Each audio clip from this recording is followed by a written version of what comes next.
On this episode of Cox Connections, the Virginia Chamber of Commerce is the leading resource for issues that impact the business community. By advocating for policies and providing opportunities for companies throughout the state, the Chamber works to ensure a vibrant economy and positive business climate.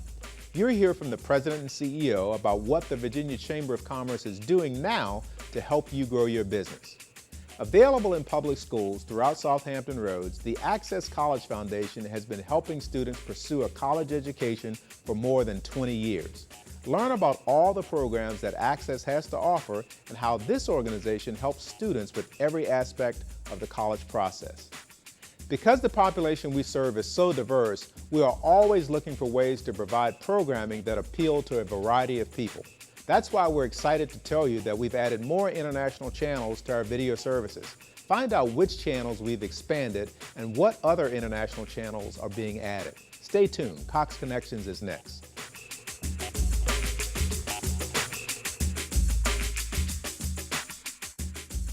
Hello and welcome to Cox Connections. I'm your host, Gary McCullum, Senior Vice President and General Manager for Cox Hampton Roads. Due to the slow economic recovery, businesses are facing unprecedented challenges while we work to recover and move forward. A major component of the progress we are seeing has much to do with the Virginia Chamber of Commerce, which focuses on making this state a leader in job creation. Joining me to discuss the Commonwealth's successes, existing threats, and strategies for a brighter future is President and CEO of the Virginia Chamber, Barry Duvall. Thanks for being here, Barry. Thank you, Gary. Thanks for having me. Well, you guys are doing a phenomenal job. Clearly, times are tough. Talk a little bit about what the Chamber is actually doing to help, move us forward and deal with the unique challenges, I guess, that businesses are facing. Well, the Virginia Chamber has been in business since 1924, and it is the voice of Virginia business. It speaks on behalf of Virginia business to the governor's office, members of the General Assembly, and those in Congress who want to know what the Virginia business community thinks about issues that are impacting those businesses. So I've been privileged to serve as its president for about 14 months, and we are continuing to be the voice of Virginia business and speaking on behalf of the business community to those in Richmond and in Washington on important issues impacting businesses today. And I guess you have a strategic plan where you've outlined some strategies that are going to move businesses forward, I guess. That's right. We are just completed, and I might want to thank you for serving on the board of the Virginia Chamber now. It's my pleasure. And I appreciate your support and helping us craft a new strategic plan of shaping the future of Virginia. And it really focuses the Chamber in the areas of regulatory reform, legislative initiatives, and political activities. As you know, every year is an election year in Virginia. So what are some of the key legislative issues that clearly businesses are going to be focused on? Well, right now, we are in the midst of an election year in Virginia for members of the State Senate and members of the House of Delegates. We at the Virginia Chamber are encouraging people to vote, recognize that it's a privilege, and we're encouraging them to get out to vote. We'll be doing more of that in a formal way in the next few months. At the same time, some of the issues that are impacting Virginia business are really coming most negatively from Washington. Mm-hmm. Federal issues. Some of the federal issues. So we've been active in federal issues, and we are planning a trip to Washington with about 200 business leaders to meet with our congressional representatives. And we are actually speaking to them about concerns in the area of regulatory burdens and concerns about the uncertainty facing the business community in Virginia. Obviously, you know that we are in Virginia a large recipient of federal spending, much of that in the area of defense spending. We want to make sure we speak on behalf of the Virginia businesses, especially those directly impacted by defense spending and those indirectly, to say that as you think about balancing the budget, as you go through the process of reducing spending, recognize the first priority for the federal government is to defend our nation. And to be sure to keep that in perspective as you begin to make changes in how the federal government spends money. Absolutely. So we're going to be the voice of Virginia business in Washington, as we are each year in the General Assembly session in Richmond. Now you mentioned the General Assembly session. I guess you're working with some of the local chambers, yes. Some candidate interviews. That's right. Tell me a little bit about that. For the first time, the Virginia Chamber is partnering with our local chambers to actually host interviews and forums for those running for office for the State Senate and the House of Delegates. We are hosting them in the fall here in Hampton Roads. We're moving around the state. We have over 7 different areas covered. Those that are really competitive seats, Gary, and those that are open seats. And as you may know, because of redistricting this year, there's more There's activity than normal in the General Assembly. So we are not endorsing candidates, but we are asking them questions about where they stand on key issues. For example, do they support the Virginia Right to Work law? That's an important law that has helped Virginia attract business and keep business. Where do they stand on funding transportation in Virginia? It's an infrastructure issue that's very important to Hampton roads. It's important around the state. And are they supportive of increased funding in education in areas to help align the public spending with business needs? Right. And focusing on the area of science and technology and engineering and math, where I hear from employers today, they actually could hire more people if they had the skill sets coming out of the schools.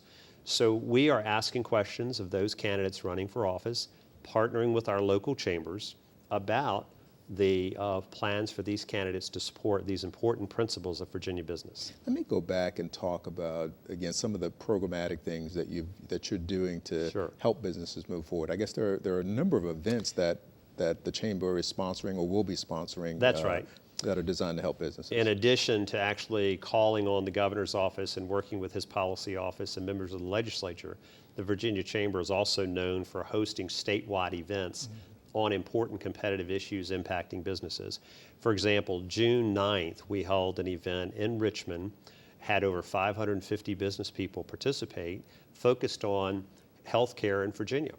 And how do we promote a healthy workforce in Virginia? How do we encourage businesses to encourage their employees to exercise and eat right? And we had tremendous response from that, Gary. We had leading businesses talking about how they encourage employees to be healthy and live healthy lifestyles. We had some of the medical leadership in Virginia, including Hampton Roads, talk about their practices in promoting wellness. And this is an important issue facing businesses today. Now even, when businesses think to relocate or expand, they hire medical directors and medical officers to advise them on the health of the region. And we are getting ready to release a scorecard on Virginia's health that is not all that positive in regions of the Commonwealth. So we need to work on improving our performance in the area of healthcare. And so we've started a healthcare committee that'll be meeting soon. Also hosting the Governor's Conference on Energy this fall. We recognize the governor's goal of having Virginia as the energy capital of the East Coast. And we expect about 1,000 people to come to Richmond. And we're hosting the Governor's Forum on Education and Workforce this fall. And lastly, we held an event in December of 2011 called the Virginia Economic Summit. We appreciate Cox's support of that. We're hosting the second annual Virginia Economic 2010. Summit. Forgive me, in 2010 and 2011, we're hosting the Virginia Economic Summit in 2011. And we are going to be focusing actually on the federal government's role in Virginia, both in terms of infrastructure, transportation, and spending. So these events are important. I would encourage your listeners to go to our website if they would like to learn more about that. I think we have that, or we can show that website. That's vachamber.com. Yes. To get more information on those events. More information on those events, if they'd like to attend those events, if they're interested in serving on a committee in economic development, transportation, tourism. These are committees that actually help form public policy that we advance to the governor's office. Talk a little bit, we only have about a minute left, but small businesses, I mean, clearly that's where the job creation is. What are some of the unique issues that they're facing, and what are some of the things that the Chamber is doing to address some of those? Thanks for asking this question. The board in the spring of this year approved an initiative to help small business called the Virginia Chamber Small Business Alliance. It essentially says that if you're a small business and you qualify and join a local chamber, you can have a free membership in the state chamber. And we have increased membership tenfold in the state chamber in the last few months.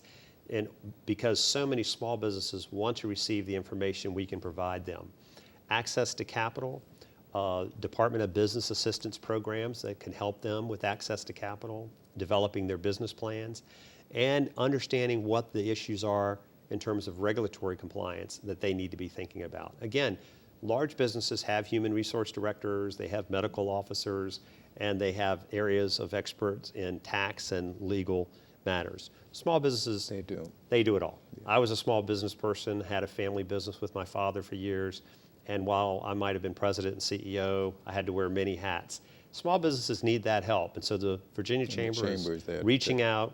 We've got now over 10,000 small businesses that are members of the Virginia Chamber of Commerce, and we're reaching out to them and including them in these big events that we're doing. Right. So we're excited about serving the businesses of Virginia and being the voice of Virginia business. Yeah. Well, Barry, thank you for your leadership. It's nice to have a guy from around here leading the state's effort around this, and it's an important issue, and we thank you for your leadership. Thank you, Gary. Up next on Cox Connections, the Access College Foundation has helped thousands of students throughout Southampton Roads to not only enroll in college, but to also find ways to fund their education. You'll hear next from a college freshman and how Access helped him achieve his goals. We'll be right back after the break.